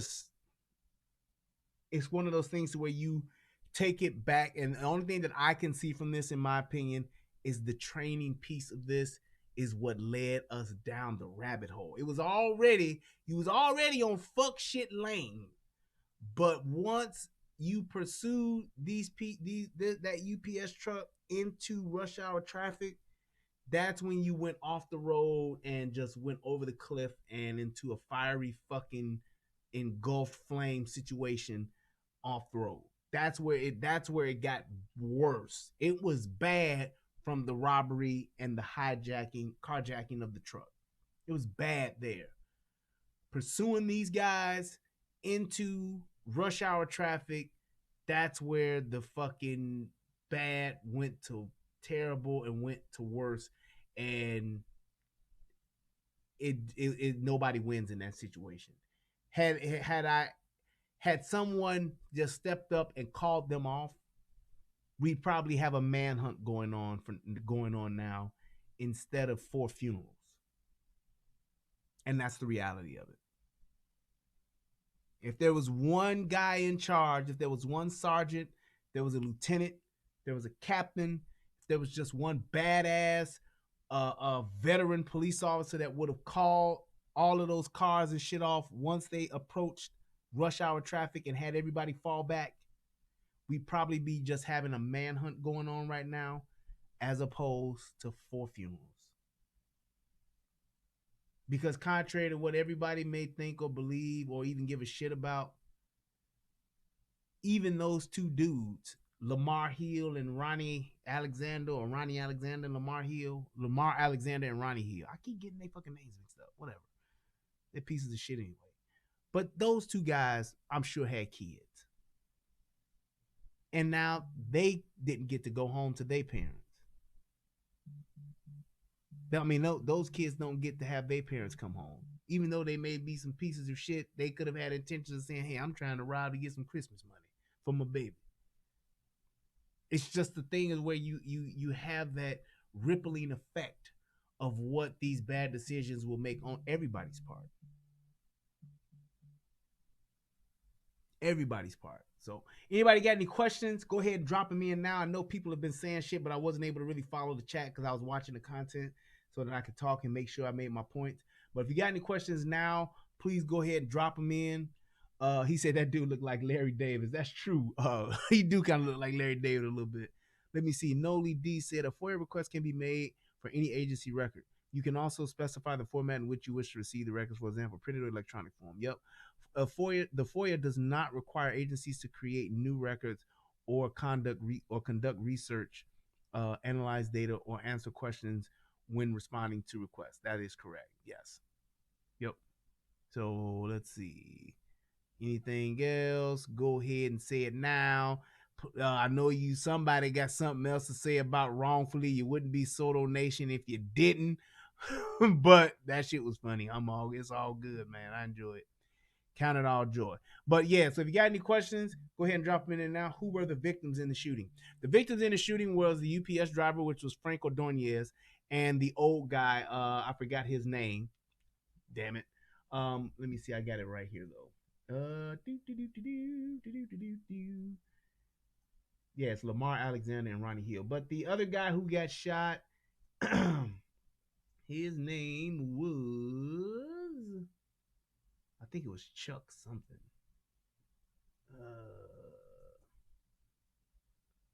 Why does this keep doing this? It's like my whole fucking page is, the page that I was looking at is just like frozen. It's not doing anything. Oh my God. I don't know if somebody else saw it in there. Please put it in there, but it's not letting me scroll down. It's like, I don't know if the page, oh, you know what it is? This goddamn Internet Explorer is crashing. It does that. Yeah. Hold on. Yup, it's toast. Okay, I can't pull it up, but if you go back, I say it in the video, so you can go back and look. Let's see if anybody else got any questions. Why are we up? Sinatria Borders. What the fuck? Whatever. Who were the victims? Yep, that's what I just named. Bystander in traffic. Yes, that was the 70-year-old guy. Stop using Internet Explorer. No, I had to use Internet Explorer, Bina, for a particular reason. There's a video downloader that only works that way, and I just happened to look something up on there, and that's where I had the initial page. But I'm usually a Chrome guy. My secondary is probably Firefox and so on and so forth. But let me go ahead and read these donations, and we're going to get you on up out of here, good people. Let's go to the young PayPals. If you like to donate, click the link in the description box, and you can donate. CJ Gunn was so gracious to put the link in there as well. Please feel free to donate to me. All right, here we go. So, first up is Vicky Meeks. Hit your boy up with $2. Thank you so much. I appreciate it. That's what's up. My man Derek Floyd hit your boy up with $10. That's what's happening. Thank you, sir. I appreciate it. I hope you guys enjoy this. I do. I really do. And to Miss Bell, she hit your boy up with $5 as well. Thank you so much. And that's it for the PayPal. We're gonna go on over here to the Cash App, Zcash App, and I got a few people there. All right, let's go. My man Cool G74 hit your boy off with $3 for a nice show, bro. Thank you, man. I'm glad I was able to entertain you guys and hopefully give you some insight and have you look at some things in a different way. And also, my man King Jin hit your boy off with $10. Love the show, bro. Thank you, man. I appreciate it. Thank you. Thank you. My man Billy Go Gruff, he hit your boy up with $1. He says, sorry, it couldn't be more going through it right now. Hey, man, it will all get better, and I appreciate you just for coming by, man. If you click the like button, that's all good. I appreciate it, man. That's a donation as well. So let's see who else. My man Eugene hit your boy off with $5 as well. Thank you guys. I appreciate it. Got a boy a little change. I can get me a sarsaparilla after this. That's what my daddy used to say. My daddy would always, especially when I was a kid, he'd give me some money. He's like, here, boy, go on and get yourself a sarsaparilla. That's what people call pop back in the day. Yeah, I miss my daddy. But with that being said, I just want to thank everybody for coming by. Click the like button, click the subscribe button. We had about 115 people watching today. That's what's up. I love the fact that you guys stay faithful and y'all tune in. I appreciate you guys. Shout out to Soto Nation. Shout out to my brother Tommy Sotomayor. I hope you're enjoying your time off, brother. I hope that you are doing well and have enjoyed your holiday. Shout out to my brother DJ Just J, who always looking out for me. I appreciate you too, bro. And everybody in Soto Nation and people that are watching for the first time, click the like and subscribe button. Thank you guys for giving me your time and just being able to just share this moment with me. It is very dear to my heart. Thank you guys. I love you all. Shout out to everybody, all my moderators. I appreciate what you guys do. Shout out to everybody who gave some input, asked a question. I really do enjoy that. That's one of the best parts about this is when you guys do have questions, when you guys do make statements, even if it's something we don't agree on. I appreciate it, and that's what this is for, because everybody has different things that they think about. They have different things that they talk about. DJ's channel is the Soto Podcast. So make sure that you go there. Actually, if somebody can post it, I will look for it and I will post it my damn self. But I do like the fact that people actually have just take a moment to actually challenge what it is that I'm saying, because somebody could have a different opinion and I just pretty much just giving mine as well. So it's like, that's what this is about. That's exactly what this is about. It's about us being able to say, hey, this is what we are here to do, is to have a conversation about a particular topic or a particular breakdown with a video, whatever the case may be. That's what it's about. That's what it's for. So make sure that, hey, you guys don't ever feel that you can't say or ask a question, because I ain't on that. I'm all about us basically saying, hey, let's have the conversation. Let's talk about it and figure it out. You say what you want to say, I'll say what I want to say, and we can go from there. Boom. Oh, there we go. They got it up too. All right, yeah, click the links. That's DJ's channel. He does incredible shows about kids. His whole thing is advocates for children. He talks about a particular subject that I can't emotionally do, because I get too emotionally invested and I will go off into a rant or a tangent. If you look on my channel, you will see the few times I've done videos about kids and about these ain't shit parents that have put their kids in situations to where they've gotten hurt or gotten their lives lost. When they've done things like that, you will see me lose my shit, and I don't like the way I get riled up. I don't think it's appropriate for me to get that emotionally involved, because I think it kind of takes away from the kids. So that's why I kind of stay or shy away from them. I'll do them every now and again, but I don't do them quite often. DJ and Tommy, however, they are fucking pros at this shit. The research and the time and effort that DJ puts into his shows, I have nothing but the utmost respect for. He does his research. He calls, talks to people, pulls up the footage. He does updates. He do it all. If you want to see a quality show and a very good and thorough YouTuber, go to his channel. The AFC Podcast is the name of the channel. Go there, subscribe. You won't be disappointed. I can promise you that. You will not be disappointed. The dude has a great following. He does incredible numbers. Hey, check him out. He does a really good job at being an advocate for children. So go to his website. Go to his YouTube channel and subscribe to his channel. Like those videos, and I'm telling you, you will not be disappointed. And he has some good music on his channel too. So with that being said, I just want to say thank you to everybody. We've been here for about an hour and a half, an hour and 40 minutes, I think. So we're making some good time. I try to stay under the 2-hour mark, so we are on point with that. Everybody, please click the like, click the subscribe. Thank you, guys. Make sure you go to the YouTube channel and comment. Give me your comments. I do read them. They make great toilet time content. I'm dropping deuce. I scroll through and I see those comments. I actually got somebody on there that I need to do a one-on-one with, and I'm gonna try to do that. If not this weekend, then probably the middle of next week, I'm gonna try to do that too. But you guys definitely don't know how much I really appreciate you guys. I thank you so much. Thank you everybody for taking that time out to click the like and to come by and see me. It really does. It really does just humble me at the support that you guys have given me. I love you all. Peace. And as always, I hope that this video helps somebody become a better version of themselves. I am Brian Redmond.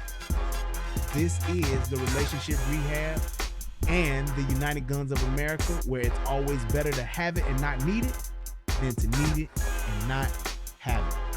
Peace, and I'm out. Shout out to my man V-City with this cold ass beat.